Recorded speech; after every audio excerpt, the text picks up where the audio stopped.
शुक्रिया वक्त देने के लिए। सबसे पहले मैं अमित आपकी तरफ आना चाहूँगी। अब ये जो मसला है, आपको पता है कि ताल्लुकात की बहाली की बात हो रही है, अगर कोई मीडिएटर का किरदार अदा करता है, सालिसी का किरदार अदा करता है, ये बहुत अच्छी बात है। खित्ते में अमन होगा, भारत पाकिस्तान के ताल्लुकात बेहतर होंगे, इसमें कोई बुरी बात नहीं है। लेकिन पाकिस्तान क्लियर कर चुका है कि जब तक मसला कश्मीर पर बात नहीं होगी, उसका हल नहीं निकाला जाएगा, तो तिजारत या ताल्लुकात मतलब नहीं हो सकते, इम्पॉसिबल है। तो कश्मीर के मसले पर क्या आप लोग टेबल पे बैठ के बात करेंगे, इस मसले को हल करेंगे? क्योंकि आप लोग तो यही नहीं मानते कि कश्मीर मुतनाज़ डिस्प्यूटेड, आप तो कहते हैं कि आपका हिस्सा टू टंग है, जो कि है ही नहीं। देखिए, यहाँ पर हम अगर बात करने के लिए आए हैं कि किस तरीके से भारत और पाकिस्तान के बीच में जो ज़ियारत की आप बात कर रही हैं और तिजारत की बात कर रही हैं, जो तिजारत की बात कर रही हैं, ट्रेड ज़ियारत भी उसमें जुड़ जाएगी। कोई वाली बात नहीं कि हमारे यहाँ फिर हमारे ज़ियारत की जगह है। तिजारत की बात करते हैं, तिजारत जो है एक पड़ोसी होने के नाते बहुत अहम है हम दो मुल्कों के बीच में, ये होना चाहिए। और इस पे बहुत अचंभा होता है कि हम लोग इतने करीब होकर भी एक साथ, इतना हमारा जो ज़मीनी जुड़ाव है, हम पहले एक ही कंट्री थे, ठीक है, और हमारी ज़रूरतें भी एक है, हमारे जो इम्पोर्ट एक्सपोर्ट्स हैं वो भी एक ही है एक तरीके से देखा जाए, और हम एक दूसरे के ऊपर इतना डिपेंडेंट है, फिर भी हम लोग जो है खुलकर ये काम नहीं कर पा रहे हैं कि हम एक दूसरे के साथ जो है कम से कम ट्रेड कर पाए। अब इसमें कुछ जो पॉलिटिकल विल की बात आप वापस से हम करेंगे, जैसे कि खुद आप ही के तरफ से जो है आपके फॉरेन मिनिस्टर जो है कुरैशी साहब, महमूद कुरैशी साहब, उन्होंने ये बात कही कि पॉलिटिकल विल दोनों तरफ से होनी चाहिए। लेकिन यूएई में जाकर उन्होंने ये बात भी कही कि इंडिया और पाकिस्तान आपस में बात करें तो अच्छा है, इस मामले को अगर सुलझाएं तो अच्छा है, लेकिन साथ में उन्होंने ये भी कह दिया कि वो यूएई और पाकिस्तान के रिश्तों को लेकर ज़्यादा संजीदा है, इंडिया और पाकिस्तान के रिश्ते अभी उनके एजेंडा पे नहीं है। तो एक तरीके से अगर आप देखें कि वो खुद एक तरफ पॉलिटिकल विल की बात करते हैं, फिर वो खुद एक तरफ पॉलिटिकल भाषा का इस्तेमाल करते हैं।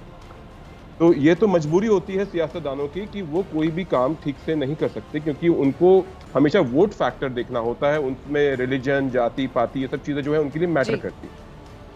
लेकिन अगर हम एक आम इंसान की बात करें तो उसके लिए जो है जितना जरूरी रिलीजन है, उससे ज्यादा जरूरी उसके लिए रोटी है, और दीन दुनिया दोनों साथ में चलती हैं। और वो तभी पॉसिबल हो पाएगा कि अगर हम जो अपने मसलों को भूलकर, जो कि 70-80 सालों से अगर नहीं हो पाए, कश्मीर का मुद्दा मेरे को लगता है पार्टीशन का मुद्दा है ये। जैसे पार्टीशन एक गलत सोच का नतीजा था, और पार्टीशन एक तरीके से हो सकता था, अच्छे तरीके से हम लोग एज अ फेडरेशन साथ में रह सकते थे, या पार्टीशन अगर होता भी तो एक ऐसे रजामंदी के साथ होता, बिना खून खराबे के होता तो ज्यादा अच्छा होता। लेकिन कश्मीर भी उसी का एक हिस्सा है, उसी वो अनसुलझी प्रॉब्लम का, जो कि अंग्रेज हमको विरासत में दे गए। सॉरी मैं आपकी बात काट रही हूँ अमित, लेकिन जब भी पार्टीशन होगा, जब भी कोई तहरीक चलेगी और एक अलग वतन बनेगा, तो खून खराबा तो होगा, सुकून से तो नहीं हो सकता। अगर सुकून से मसला हल हो जाए, ये कहीं नहीं लिखा है कि खून खराबा होना जरूरी है।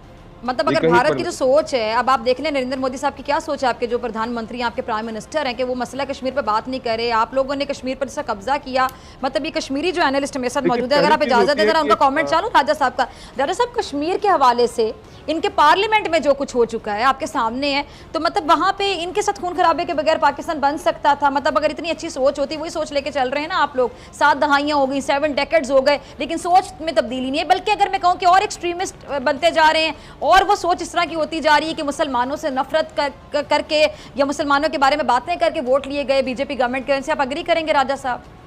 देखें जी, सबसे पहले तो मैं ये इनसे कहूँगा कि पाकिस्तान और भारत अपनी जगह जब बात करते हैं, तजारत की बात करते हैं, अमन की बात करते हैं, और इसी तरह खून खराबे की बात करते हैं, तो खून खराबा कहाँ से शुरू हुआ?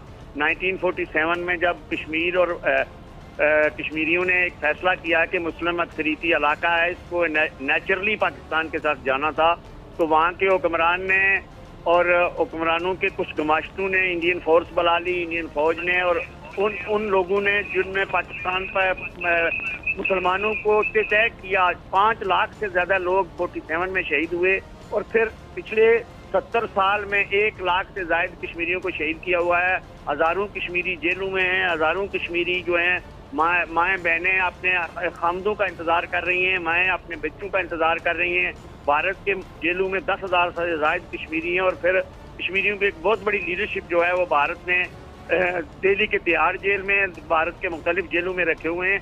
हम भी अमन चाहते हैं। रियासत जम्मू कश्मीर के तमाम आवाम चाहे दुनिया के किसी भी खिते में हैं, हम भी अमन चाहते हैं। हम भी चाहते हैं कि पाकिस्तान और भारत तजारत करें, हम भी चाहते हैं कि पाकिस्तान और भारत अमन से रहें, लेकिन उस अमन में कश्मीरियों को भी अमन मुहैया करें। कश्मीर के अवाम को भी जो वादा हिंदुस्तान ने शुरू किया था, जिस इशू को लेकर हिंदुस्तान हुकूमत मुत्तहिदा में गया था, उस मुआहदे के तहत रायशुमारी का मौका दिया जाए, कश्मीरियों को आज़ादी का हक दिया जाए।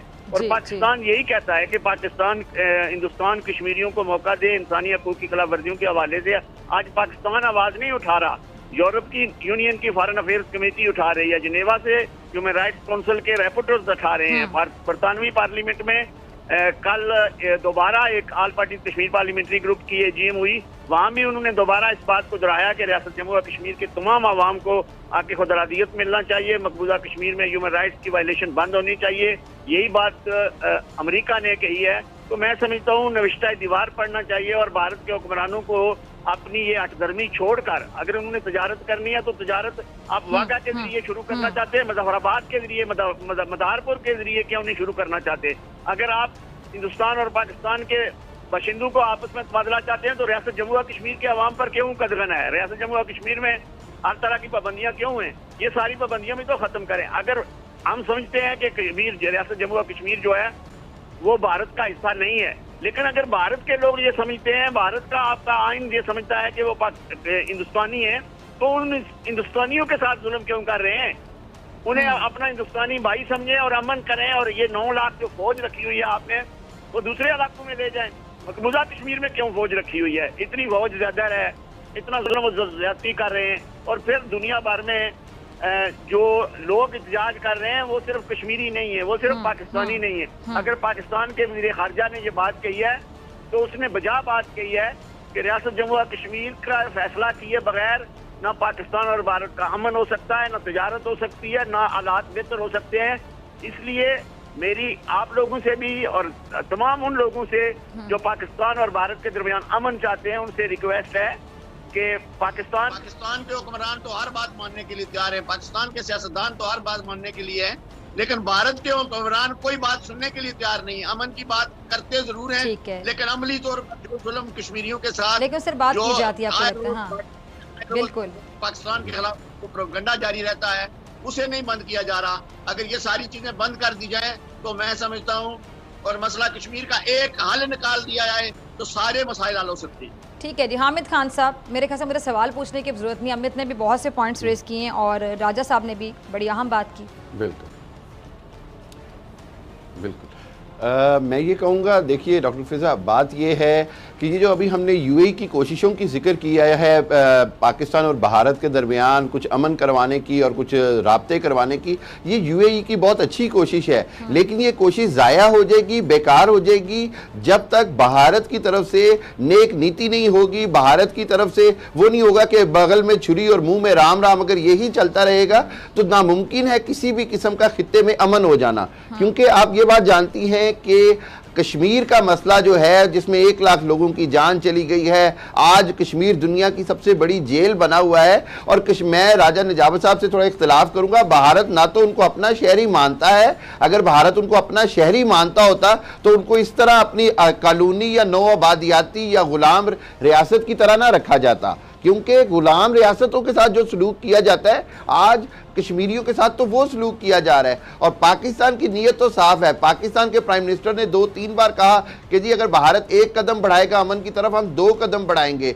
भारत अमन चाहता है तो हम खित्ते में अमन चाहते हैं, लेकिन कश्मीर के मसले के हल के बगैर, आज़ाद कश्मीर में जिसको कहते हैं प्लेबेसाइट हुए बगैर, मुनसिफाना इंतखाब हुए बगैर, जिसमें कश्मीरियों को हक के खुद इरादी मिले और कश्मीरी अपने मुस्तकबिल का फैसला खुद करे। बदकिस्मती की बात यह है कि इंडिया इस वक्त बदतरीन फाशिस्ट जो हुकूमत है वो चला रही है। बदतरीन हुक्मरान है इंडिया के, जिनके नज़दीक किसी भी तरह हिंदुइज़्म और हिंदुत्व के अलावा और कोई बात उनको समझ ही नहीं आती है। और मैं तो ये समझता हूँ कि जो इंडिया है वो सिर्फ टाइम गेन करना चाह रहा है। वो दोबारा से जब ये थोड़ा सा ये गर्मियाँ आएंगी तो आप देखिएगा कि फिर एकदम से टेंशन बढ़ जाएंगी, और ये इनका टिपिकल हथियार होता है, मौसम के साथ चलना, या पॉलिटिकली जैसे ही कोई इलेक्शंस आएंगे इंडिया की किसी रियासत में तो इन्होंने फिर पाकिस्तान कार्ड खेलना शुरू कर देना है, फिर कोई फॉल्स फ्लैग ऑपरेशन कर देना है, फिर भी कोई पुलवामा का ड्रामा कर देना है। ये सारी सूरत हाल जो है ये हम नहीं पूरी दुनिया देख रही है। कहीं यूरोपीय यूनियन देख रही है, कोई यूनाइटेड नेशन देख रही है, कहीं जेनेवा में इस पे